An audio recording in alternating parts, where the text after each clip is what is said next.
Hey, Jim here from K2 Concepts. I'm going to do a video on a larger part. I'm kind of going to walk you through the process,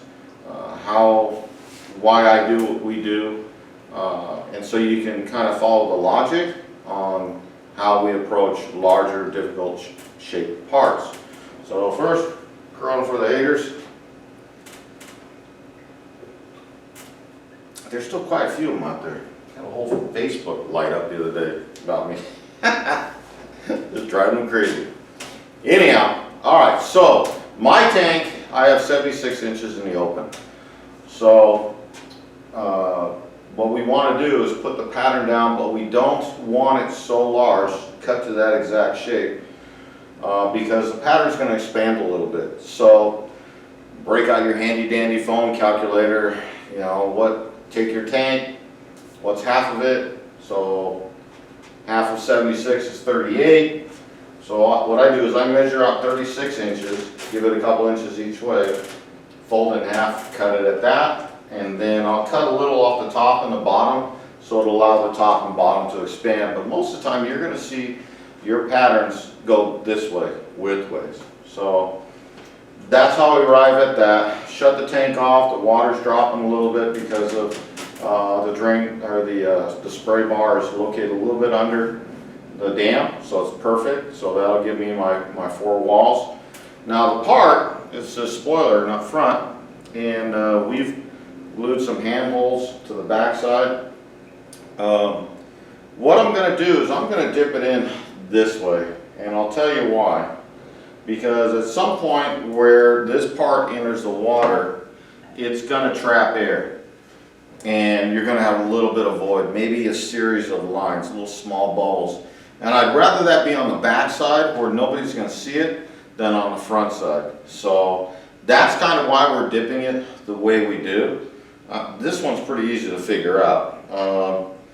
And it's just, the pattern's just going to roll up. The other thing is that if we'd have dipped it, if we go in through the front first, what's going to happen at a 45, you're going to see that this part here flattens out to the water. So you may trap air. So it's easier, there's less, you got to think about your angle, how you're going in. And it will determine just whether you're going to go from the front or from the back. Now, if there was just a straight shot from the front to the back, I might consider that. But again, where your part hits the water is where usually you're going to trap air. Not all the time. Some of you guys are pretty smooth. I've seen a lot of good work come off of some of these YouTube videos. So anyhow, we're going to get the film on the water and walk through the process. So my wife's going to help me get the film on the water, and then she'll move the camera.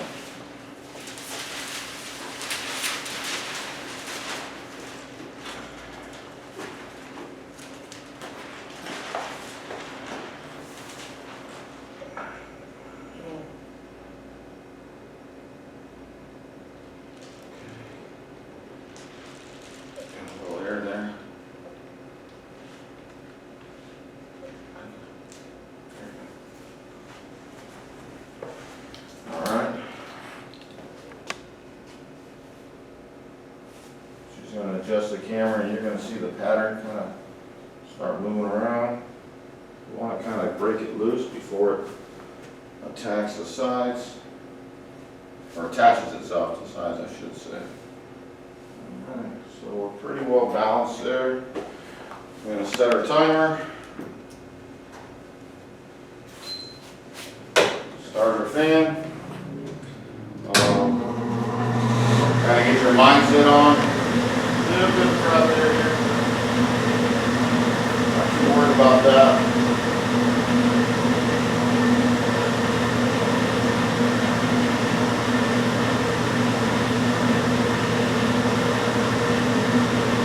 Getting down.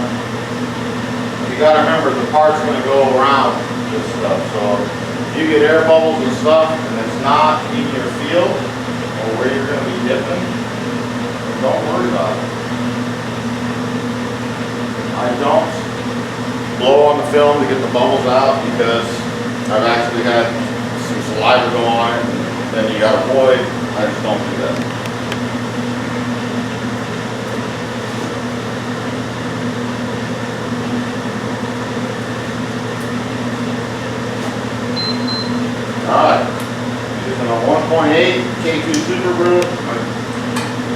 honesty, the build is good.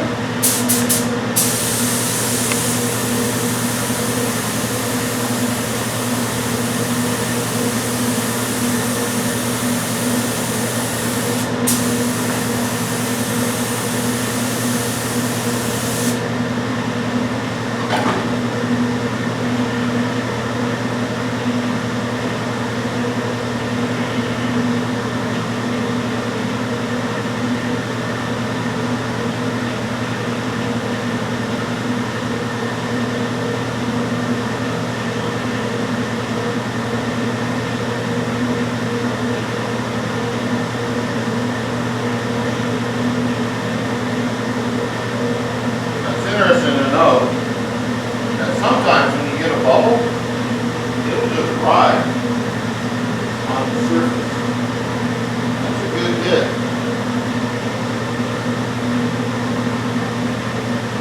A couple smalls, no, we're okay.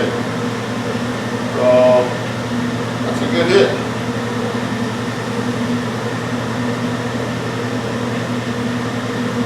Patterns are nice and consistent.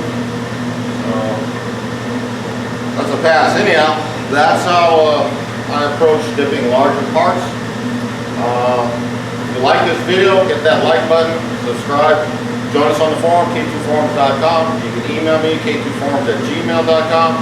We have a Patreon, K2Concepts, and leave your comments below.